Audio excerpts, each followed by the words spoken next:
ANCAP pretende ahora reencauzar su plan de sustentabilidad para que el negocio del cemento deje de dar pérdidas. La meta era que en este año 2018 cesara el déficit en esta división, que en 2017 fue de 12,3 millones de dólares. Pero el plan de sustentabilidad provocó la resistencia de la Federación ANCAP, que llegó a afectar la distribución de combustibles para protestar contra la reducción de las guardias mínimas que se había previsto en la planta de Minas. Unos 3 meses estuvo parada esa planta hasta que se llegó a un acuerdo con los trabajadores. El resultado, pérdidas asociadas a este conflicto por 3,5 millones de dólares, según informó la ministra de Industria, Carolina Cose. ¿Cómo se planta ANCAP hacia el futuro en este negocio? Pero bueno, otros asuntos vinculados con la empresa, por ejemplo, ¿qué pasará con el ajuste del precio de los combustibles? ¿Qué ocurrirá con Gas Sayago, cuya propiedad comparte con UTE? Y más en general, ¿por dónde viene la estrategia de esta empresa si nos ponemos en el largo plazo? De todos estos temas vamos a conversar con la ingeniera Marta Jara. Ingeniera Jara, buen día, gracias por acompañarnos. Buenos días a usted, a toda la audiencia, un gusto. Hemos conversado las últimas veces por teléfono, quizás esta sea una buena oportunidad para hacer una especie de panorama, ¿no? Uh-huh. Pero justamente, empecemos por ahí. Este 2018 ha sido un año con varios asuntos delicados para ANCAP. Los conflictos con el sindicato, la reestructura de varias áreas buscando consolidar el superávit, el fracaso de las negociaciones con Shell por la regasificadora, los pronunciamientos de la justicia sobre la gestión anterior, el problema de las empresas colaterales. A ver, ¿cómo define usted? ¿En qué está ANCAP hoy? Creo que ANCAP está en un momento en que ha puesto muchísimo foco en los últimos 2 años en lo que se llama en la jerga la excelencia operacional, que es tratar de hacer lo que uno hace lo mejor posible, ¿no? Eficiencia, procesos, seguridad, cumplir estándares, y eso es, digamos, lo básico. Ahora, es como recorrer un camino mirando todo el tiempo las piedritas donde uno va pisando. Si uno no presta atención se cae, es muy importante. Pero llega un momento que tiene que levantar la vista y definir, bueno, más a largo plazo, mediano plazo, cuál es el rumbo. Y nuestra industria, creo que en general, el mundo, todas las actividades, pero nuestra industria está en una encrucijada, muchas disrupciones tecnológicas específicas, que se suman a las disrupciones generales de cambios de hábitos, de cultura, etcétera. Cuando usted dice nuestra industria, ¿está refiriéndose a todos los rubros que abarca ANCAP o sobre todo al de los combustibles? Me refería más específicamente a los combustibles, pero como digo, en general, todas las actividades enfrentan tendencias que son muy disruptivas y que nosotros estamos convencidos que hay que mirarlos como una gran oportunidad, ¿no? Así que entonces, por un lado está acomodándose la casa después de, no sé cómo llamarlo, el terremoto de los últimos años, ese que llevó a la necesidad de capitalizar, ANCAP, etcétera. Por un lado, eso, ordenamiento, y por otro, tratando de adelantarse a lo que se viene ya en otra dimensión. Sí, porque lo peor que nos puede pasar es que seamos excelentes en lo que venimos haciendo y que de repente deje de ser relevante. Entonces hay que tener también esa visión, y nos parece que ANCAP, como por lo que representa, por sus dimensiones, tiene el músculo y puede ser una empresa emblema de cómo se pueden hacer estos cambios en Uruguay. Y hay un ecosistema que es muy interesante, de las TICs, de las otras empresas públicas, donde hay una convergencia tecnológica que hay que explorar. Entonces creemos que es el momento de hacerlo, y estamos, como es obvio, también en la mitad de un ciclo. Este es el momento de planteárnoslo. Sí, está bueno tener algo de tiempo para conversar de un ángulo como este, cuando tanto tiempo le dedicamos a esa ANCAP que casi quiebra, ¿no? A esa ANCAP que casi se hunde, ¿no? No siempre queda margen para esto otro. En ese sentido me llamó la atención la actividad que ANCAP organizó la semana pasada, el 15, ¿no? El martes 15, fue en el auditorio Nelly Goitiño, se llamaba Desafío 5.0, el futuro nos mueve. ¿En qué consistió exactamente? Lo que hicimos fue, y justamente fue muy movilizador, elegimos 7 áreas de disrupciones, como decía, que nos interesaba explorar, sin tomar una posición de si van a ser así o no, pero traer expertos que nos permitieran un poco abrir la cabeza y escuchar qué es lo que está pasando. Teníamos una aplicación en el celular donde podíamos interactuar y votar respuestas a preguntas que se planteaban. Y la verdad que nos puso un poco en ese espíritu, ¿no? De recuperar la autoestima, de recuperar las ganas, la gente salió muy motivada. No era solo gente de ANCAP, había gente de algunos ministerios, sobre todo el Ministerio de Industria, por supuesto, y de lo que nosotros llamamos nuestro ecosistema, estacioneros, algunas gremiales, algunos proveedores, algunos expertos que trabajan con nosotros, y bueno, la verdad es lo que me entusiasma hacer, porque cada peso cuenta, es importantísimo y de alguna manera tiene que estar en el ADN, sobre todo los funcionarios públicos, ¿no? Pero al mismo tiempo hay que levantar la mira. Y sí. Uno de los expositores, lo tuvimos acá justamente, y él algo comentó, fue el economista belga Gunther Pauli, el impulsor de la economía azul.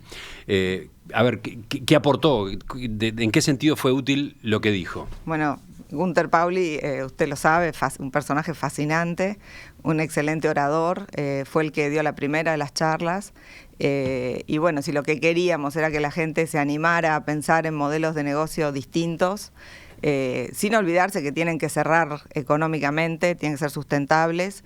Él se refirió a otras experiencias que llevan en el mundo, con socios de mucho peso como Eni, Total, etcétera, en Europa.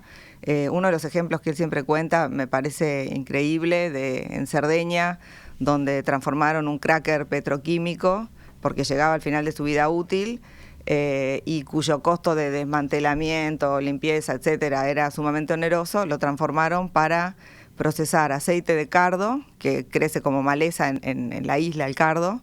Él lo llamaba la venganza del cardo porque lo usaban para producir glifosato, ¿no?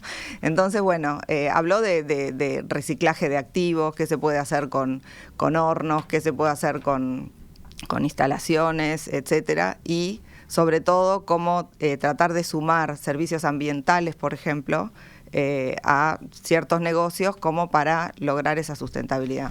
Él, por ejemplo, tiene como uno de los proyectos que impulsa la fundación al frente de la cual se encuentra, la producción de gas a partir de algas en el océano, en la profundidad del océano. Hablábamos de eso también, hablábamos de las posibilidades de generar, por ejemplo, hidrógeno distribuido a partir de excedentes de energía eólica. Y bueno, creo que son todas esas cosas que hay que poner en cartera y pensar y prepararse para el futuro. Sí, pero no fue el único, usted lo dijo, hubo varios expositores. Por ejemplo, estuvo también el brasileño Bernardo Ferreira de McKinsey & Company, que habló sobre los desafíos de la movilidad y la revolución que atraviesa la industria automotriz. Expuso sobre movilidad colaborativa, vehículos autónomos, nuevos modelos de vivir el transporte en las ciudades, un modelo en el que pagaremos por viajes, no por vehículos. Eso tiene que ver directamente con el negocio de ANCAP, ¿no? Sí, y nosotros, de hecho, ya venimos trabajando con UTE desde la distribuidora Duxa. No sé si recuerdan, el 28 de diciembre se inauguró la primera ruta eléctrica en América Latina, que iba desde Colonia, de Sacramento hasta Punta del Este. Fuimos con Gonzalo Casaravilla, presidente de UTE, inaugurando puntos de recarga, la mayoría de ellos en estaciones de Duxa. Y creo que la transición hacia la movilidad eléctrica, la verdad que nadie la cuestiona, ¿no? Entonces, la idea, ¿cuál es? Es que ANCAP se sume a esa transición. Hay una serie de... va a haber que tener una serie de opciones tecnológicas para transitar ese cambio, dándole opciones a los usuarios, a los clientes. Hay una serie de usos como el transporte pesado, que no está tan claro que la batería sea el combustible elegido. Lo mismo los biocombustibles. Entonces, yo creo que definitivamente hay un lugar para los procesos químicos y físicos, tipo destilación, producciones como hace ANCAP, los biocombustibles, incluso el hidrógeno. Entonces, nos parece que este es el momento de empezar a prepararse para eso. Pero en particular, los combustibles fósiles, todo indica, van a desaparecer de los motores. La pregunta es, ¿en qué proceso? ¿Dentro de cuántos años? Y allí está atacada, entre comillas, la médula de lo que conocemos como ANCAP, porque sí, ANCAP es Administración Nacional de Combustibles, Alcohol y Portland, pero siempre lo identificamos con combustibles y el símbolo básico es la refinería de La Teja, ¿no? Entonces, en esa materia, ¿qué es lo que ustedes están proyectando? Bueno, en esa materia es una industria madura.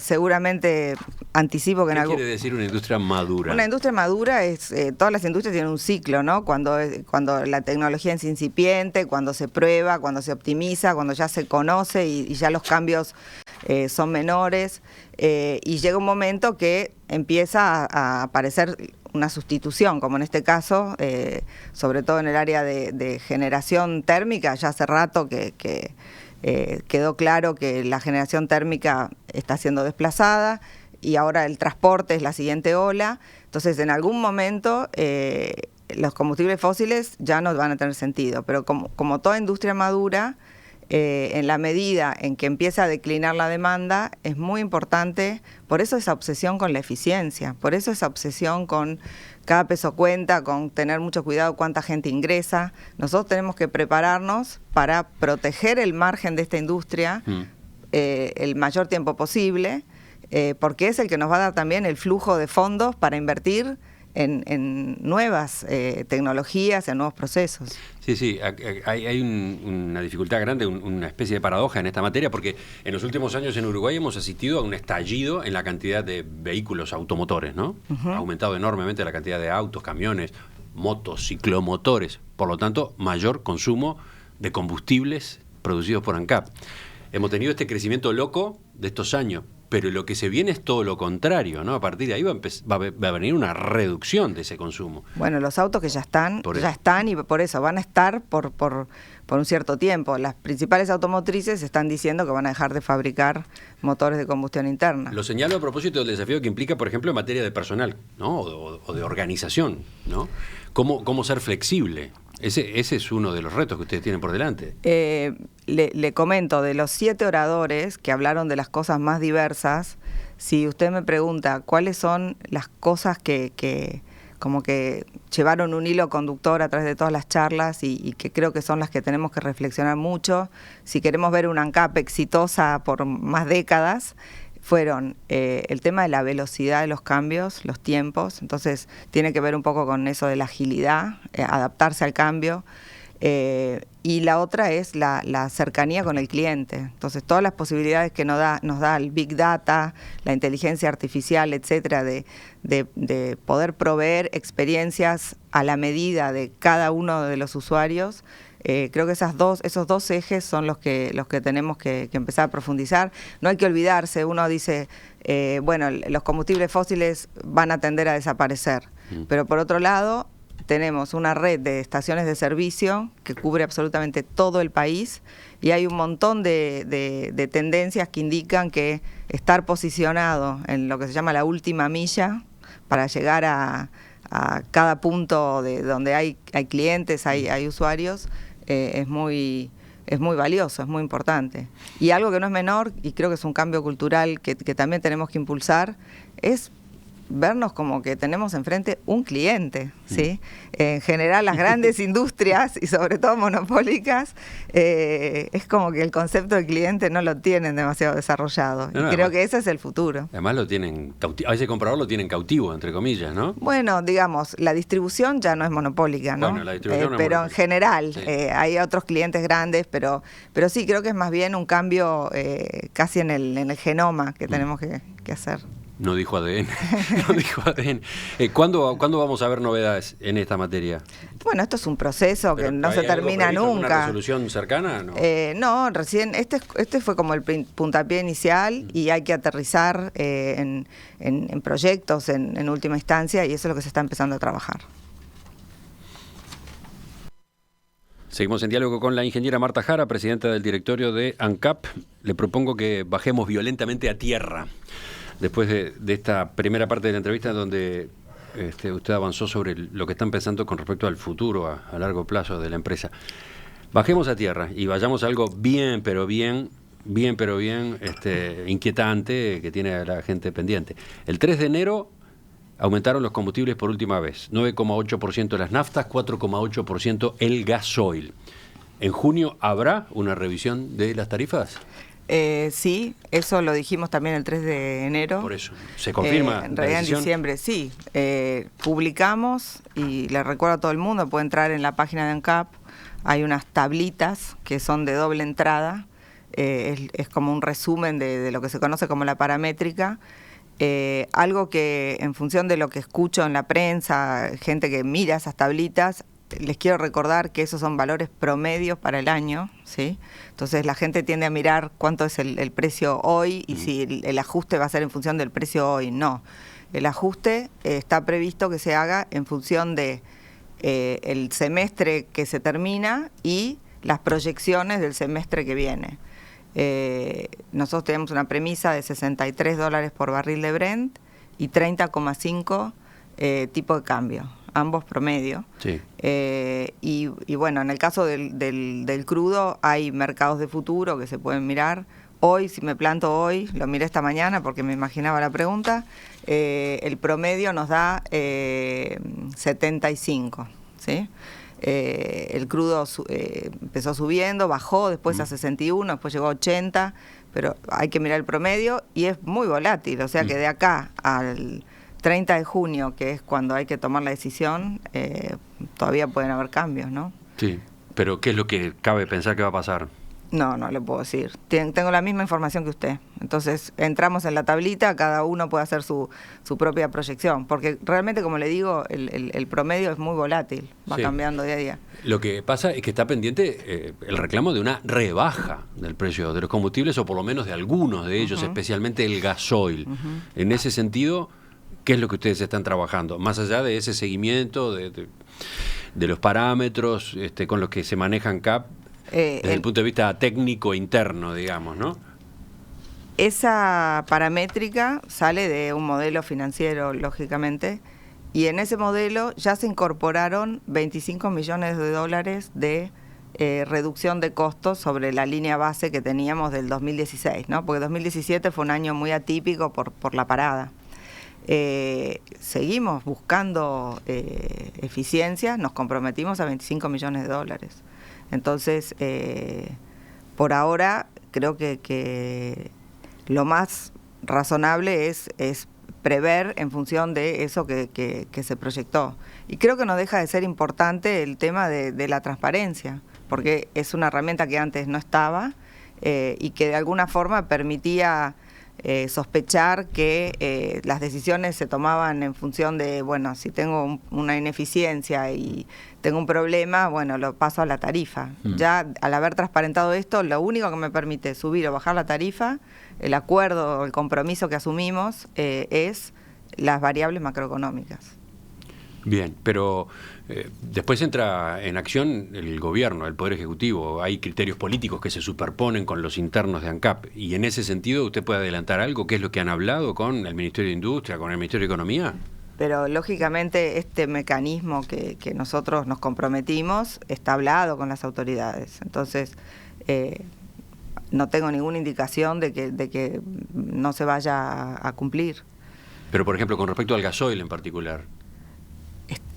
Está todo versado en esas tablas, ya está todo como predefinido en cuanto al gasoil en particular y la nafta en los dos.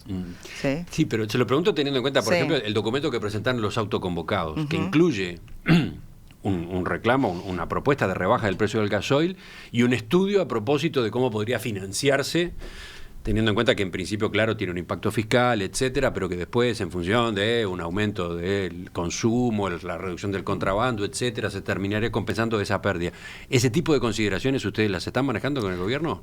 Nosotros no las estamos manejando porque, de alguna forma, lo que nosotros planteamos en las reuniones internas que hay para discutir este tipo de tema es cuáles son los ingresos que necesita ANCAP para ser sustentable.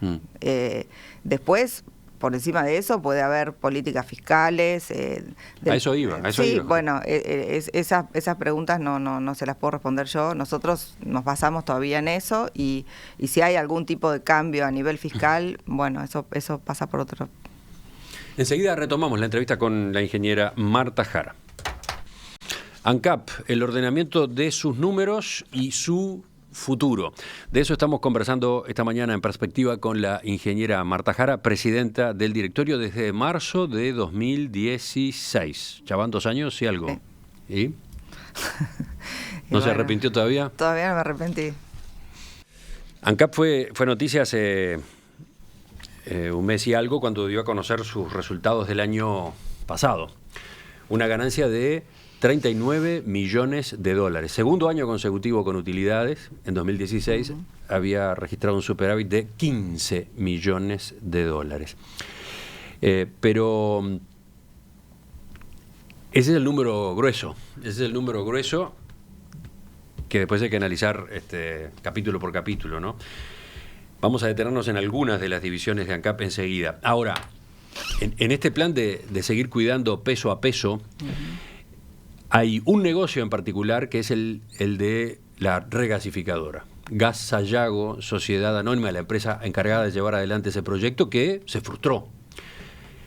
Las novedades que daba ayer Telemundo hablaban de que el gobierno había decidido liquidar finalmente Gas Sayago, Sociedad Anónima, y que estaban UTE y ANCAP, propietarias de Gas Sayago, analizando la propuesta. ¿Puede explicar en qué términos está la situación en este momento? Sí, primero decir que para los números de ANCAP nosotros tenemos 19% de Gas Sayago exactamente, así que no son números que pesen demasiado. Trabajamos con el accionista mayoritario que es UTE y con el Ministerio en lo que llamamos un plan de reposicionamiento. Cuando quedó claro que el memorándum de entendimiento no se iba a extender. ¿Por qué no se va a extender? Básicamente porque las condiciones del mercado argentino todavía no siguen sin dar suficiente certeza como para asumir los riesgos de instalar esta infraestructura y absorber esos costos. Usted se refiere al memorándum de entendimiento que se había firmado con Shell. Con Shell. Y que era el que iba a permitir eventualmente rescatar este proyecto, claro, en otra dimensión, etcétera, ¿no? Sí.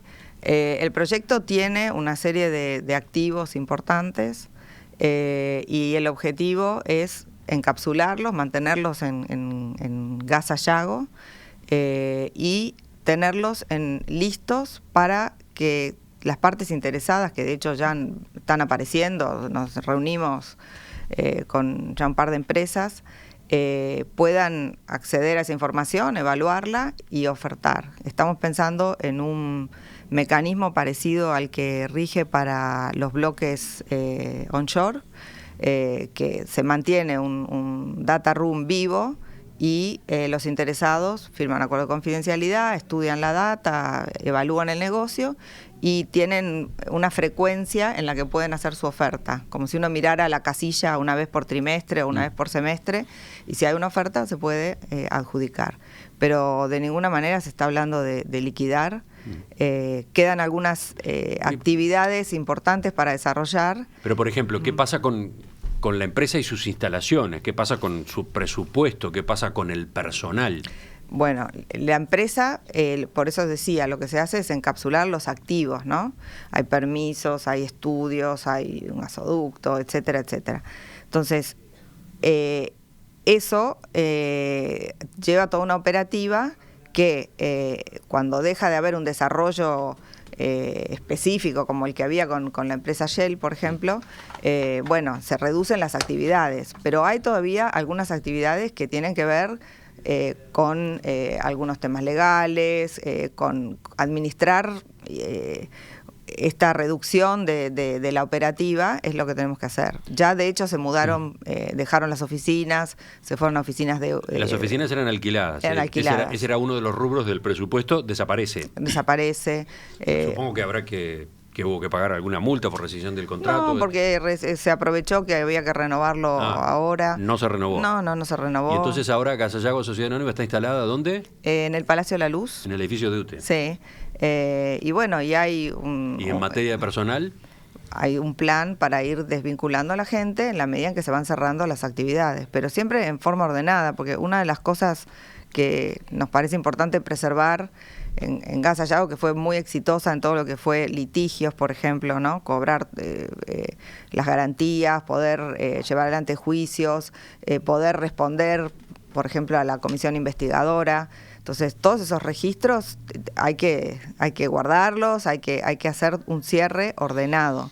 Pero la empresa, como empresa, sigue viva porque mantiene sus activos y... La empresa sigue viva, reducida a su mínima expresión, esa es la idea, y reduciéndose paulatinamente a su vez. Sí, pero estamos hablando de una cuestión de meses, ¿eh? ¿Y con qué presupuesto va a quedar entonces? Porque ese era uno de los puntos que chocaba, ¿no? Bueno, una de las partes más onerosas del presupuesto es lo que se paga a la ANP en el obrador de Punta Sayago, ¿sí? Entonces, en la medida en que se cierren alguna de esos puntos, eso se dejará de pagar. Pero la verdad que le van a quedar los costos de una empresa, como uno diría, de papel, que tiene un balance, tiene activos, etcétera, pero no va a tener prácticamente operaciones. Pero en particular Porque el proceso de recibir ofertas y atender oferentes se va a llevar a cabo desde los accionistas, que serían quienes venden a Sayago. De todos modos, y hablando de la ANP y Punta Sayago, queda una infraestructura a medio construir allí. Queda una infraestructura para la ANP que se evaluó en $20 millones que no tenía, de playa para materiales, el muelle, los accesos, el cerco. O sea, hay un montón de cosas demoliciones, hay un montón de activos que recibió la ANP, ya los recibió hace un par de años, ¿no? Cuando se retiró GNLS. Pero hay otra parte que queda molestando allí, de pilotes, ese tipo de cosas. Sí, pero eso forma parte de lo que se encapsula y se preserva como una opción para el futuro. ¿Usted en particular había reservado su cargo en Gas Sayago? ¿Usted fue? Yo pedí licencia sin goce de sueldo en Gas Sayago. Usted era gerente general. Correcto. ¿Y ahora qué pasa con ese cargo suyo en particular? No estoy... licencia cargo... sin goce de sueldo. Cuando se cierra la compañía se terminará eso también. Ingeniera Jara, a propósito de ANCAP y su reestructura, la entrevista podría ser muy larga porque tiene tantos negocios. Ahora, le propongo que por lo menos nos detengamos en el rubro que en estos últimos meses dio mucho que hablar por la conflictividad. Una de las divisiones que el directorio de ANCAP pretende transformar es cemento, un negocio que desde hace años se trata de mejorar, sin éxito. Recordemos que el año pasado tuvo un déficit de $12,3 millones, que implicó una mejora, porque el año anterior la pérdida había sido más alta, $27 millones. El directorio de ANCAP aprobó un plan de sustentabilidad. El objetivo era liquidar las pérdidas, lograr una posición más ventajosa en el mercado. Una de las medidas era la reducción de las guardias mínimas en la planta de minas. Eso generó un conflicto con la Federación ANCAP que implicó que la planta quedara sin operar, sin actividad, durante 3 meses. Hace pocos días se llegó a un acuerdo, finalmente. Sí.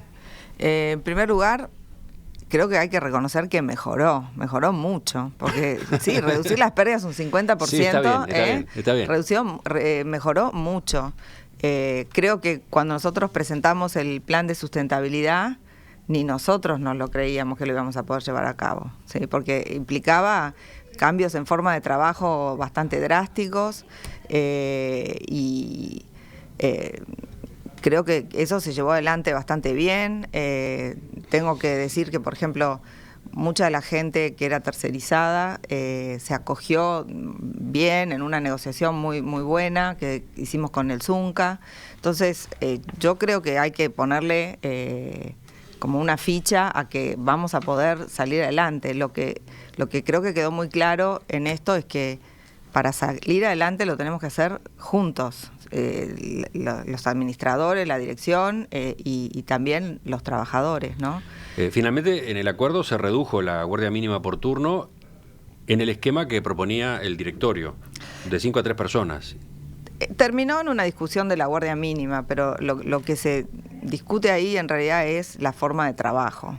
Y había cosas que no hay que mirar la guardia mínima sola, hay que mirar, había que hacer ingresos, en qué condiciones se hacen esos ingresos, que son ingresos para reemplazar gente que está en áreas productivas y que hay una gran cantidad de jubilaciones. Entonces, ¿en qué forma entran? ¿Dónde entran? ¿Cuándo entran? Ese es un aspecto que a la población le ha llamado la atención, que teniendo en cuenta los problemas por los que ha venido atravesando esta división, el acuerdo incluyera la incorporación de personal, ¿no? Lo que pasa es que, los molinos solos tampoco funcionan, ¿sí? Entonces, había toda una negociación de cómo hacer entrar a esa gente ya dentro de un nuevo esquema del plan de sustentabilidad y finalmente nos pusimos de acuerdo.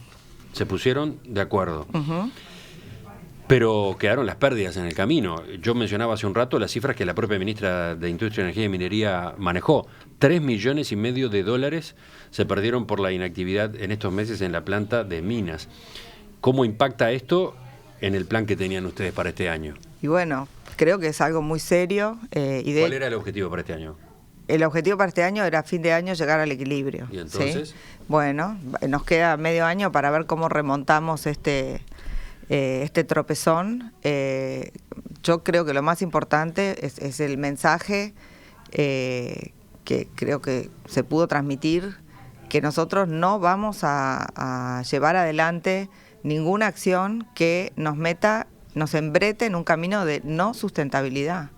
Entonces no importa si el equilibrio llega el 31 de diciembre o llega el 31 de marzo, ese no es el gran problema. El problema es reconocer que el negocio tiene que ser sustentable o no hay negocio. Y el otro tema que creo que hay que incorporar a la mesa es que todas estas decisiones no son estáticas, porque la competencia también se mueve.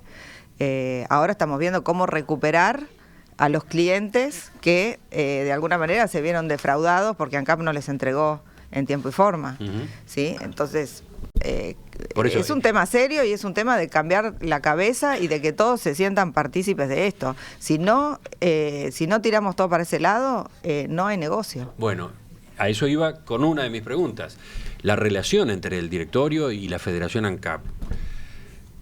¿Madura? ¿Usted entiende que está madurando? Usted empleó ese término hace un rato para otra cuestión. ¿Se está avanzando hacia una relación más madura? Porque acá tenemos un gremio que pisa muy fuerte y que toma medidas muy drásticas. No estamos hablando solo de la paralización de la propia planta de Minas del cemento. Estamos hablando de las medidas que se tomaron con respecto a la distribución de combustibles, con las consecuencias que eso tuvo en la población, en un fin de semana largo, además, etcétera. ¿Puede haber un diálogo civilizado con el sindicato? Bueno, la propia ministra en algún momento dijo públicamente que algunas de las medidas parecen desproporcionadas.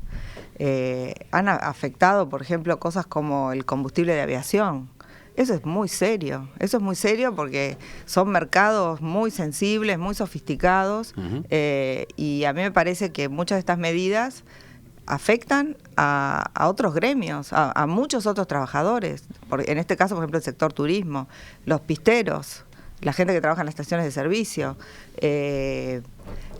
la gente del Zunca, por ejemplo, que trabajan en las plantas de cemento.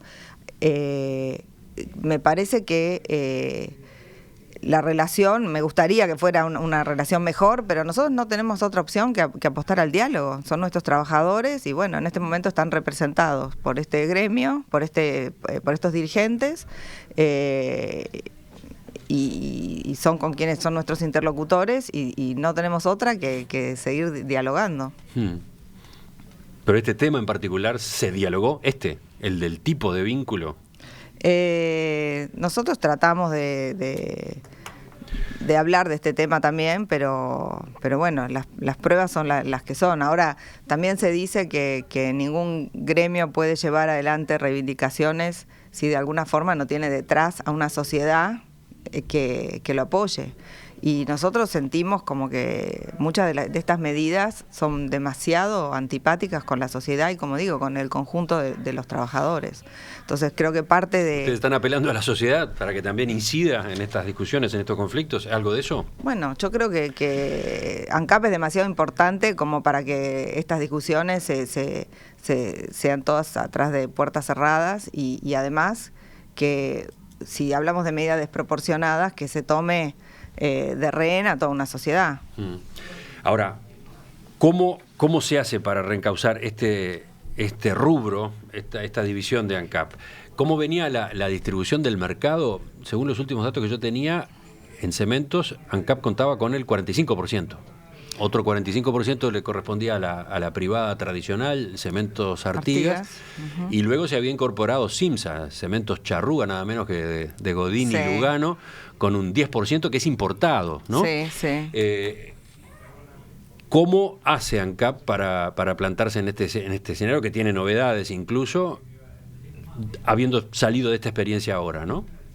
Bueno, hay todo un trabajo comercial de hablar con los clientes, de convencerlos a que confíen y apuesten en ANCAP. Hay un elemento que puede jugar a favor, que es que está repuntando la demanda y sobre todo con el tema de infraestructura. Nosotros vemos que eso puede ayudarnos. También hay mucha demanda en la Mesopotamia argentina, o sea, a nivel regional el tema de infraestructura es un motor muy fuerte que a la industria del Portland lo beneficia. Pero ¿y el factor precio? Porque uno de los análisis que se ha hecho a propósito del mercado del cemento Portland en Uruguay es que la ineficiencia de ANCAP estaba castigando a la sociedad. ANCAP estaba operando con precios altos que se trasladaban a todo, ¿no? A la construcción de una casa, a la construcción de un apartamento, a la construcción de una carretera. Y que al mismo tiempo le beneficiaban notablemente a la competencia, ¿no? Que es más eficiente. De hecho, es un producto que está en competencia. ¿Y qué pasa cuando los precios son demasiado altos? Cualquier industria, entra un nuevo jugador. Alguien dice, mirá qué buen negocio. Y eso es lo que está pasando porque se está instalando una tercera planta en 33, ¿sí? Que estará operativa hasta ahora, en 2 años. Hasta ahora el otro jugador lo que hacía era aprovechar esos precios altos de ANCAP en su beneficio, digamos. ¿Usted dice que ahora con el tercer jugador esto podría cambiar? Si el mercado no crece demasiado, ¿sí? Por eso es tan importante que nosotros seamos sustentables, seamos competitivos y como digo, no es una ecuación estática porque si empieza una pelea por el mercado es una guerra de precios que ANCAP no puede ganar. Ese es el punto. Esas son crítico. Todas las cosas que creo que a veces cuando usted me pregunta de qué pasa con nuestro sindicato, ¿sí? A mí me gustaría que las discusiones fueran más estratégicas, ¿sí? Que miráramos desde ANCAP como un todo, cuáles son las verdaderas amenazas y cómo hacemos para resolverlas en conjunto. Ingeniera Jara, se nos termina el tiempo y recorrimos los puntos que entraron en esta entrevista tal cual venía armada. Pero claro, quedan cantidad de capítulos afuera. ¿Hay alguno en particular en el que usted esté trabajando en este momento? Hay un tema que me preocupa un poco y es todo el tema de los sobreprecios y si refinar agrega valor, no agrega valor. Eso lamentablemente no sé cuánto tiempo tenemos porque no son temas fáciles de desarrollar, pero uno escucha números y como se dice las estadísticas, si las torturamos lo suficiente confiesan lo que queremos, ¿no? Entonces hay que creo que se da para un tema, vamos a tener que hacer algún tipo de taller explicativo para... Me parece bárbaro dedicar un tiempo especial aparte a eso, no sé si con usted misma, con otros representantes de ANCAP y eventualmente con otras voces, porque sí, es un debate que aparece permanentemente y en el que el público queda bastante desnorteado, ¿no? ¿Es solución ir simplemente a la importación de los combustibles? Cuando se compara con el precio, paridad de importación, etcétera, parecería que al país le vendría muy bien, a la gente, a los clientes le vendría muy bien, ¿no? En realidad, cuando nosotros decimos hay que traer refinado, a partir de ahí eso entra en toda una cadena. La parte de refinar nosotros la producimos más barato que traer el refinado. Eso no cabe ninguna duda y eso se demuestra también comparando, por ejemplo, los números del 2016 con el 2017, porque en el 2017 3/4 del año fue producto importado y nuestro costo de venta fue muy superior. Luego, eso entra en una cadena de distribución que tiene ineficiencias, que algunas son estructurales, tienen que ver con la escala, tienen que ver con la bandera nacional, tienen que ver con regulaciones, y no necesariamente un operador, ¿sí?, las podría hacer mejor. Entonces, creo que hay que desglosar toda esa cadena, explicar rubro por rubro, ¿sí?, y después conceptos bastante básicos como decir, una cosa es cuánto me cuesta y otra cosa es cuánto lo cobro. Y ahí es donde entran políticas fiscales, etcétera, etcétera, ¿sí? Y el otro concepto a tener en cuenta es que nosotros manejamos una canasta de productos, ¿no? Y hay subsidios cruzados. El más importante es el del supergas, que a ANCAP le cuesta entre 30 y 40 millones por año de subsidio.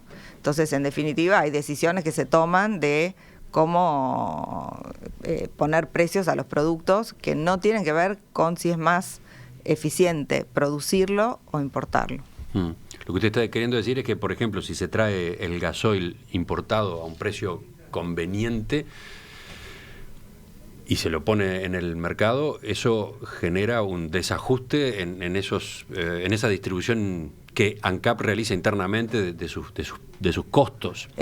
Sí, eso por un lado. Eso traería, por ejemplo, dice usted, cortando grueso, ¿no? Traería, por ejemplo, un aumento, obligaría un precio al aumento del supergas. Por ejemplo, ¿sí? Para tener el mismo ingreso. Pero además hay algo importante que es importar es el primer eslabón de una cadena que después tiene que llegar al usuario en la estación de servicio, donde tiene una logística primaria, entonces, y en eso definitivamente seguimos trabajando. Una de las cosas que no me preguntó es todo lo del ANCAP noveno, por ejemplo, pero nosotros tenemos que buscar eficiencias en todos los eslabones de la cadena, ¿sí? Después de ahí se le adiciona los biocombustibles, ¿sí? Se adicionan los biocombustibles, que son más caros que los de referencia, pero la ley obliga a que sean de producción nacional. También ahí estamos trabajando. Y después, si nosotros cobramos un producto más caro que el de paridad de importación, el IVA que paga ese producto son más pesos, ¿sí? Después está el fideicomiso del boleto, las bonificaciones, diferentes tasas, etcétera, etcétera. Bueno, queda para tratar un día a fondo y con tiempo, ¿le parece? ¿Cómo no? Desde ya lo anotamos. Bueno, muchísimas gracias. Seguimos entonces, continuamos en Perspectiva en busca de la mesa de este miércoles.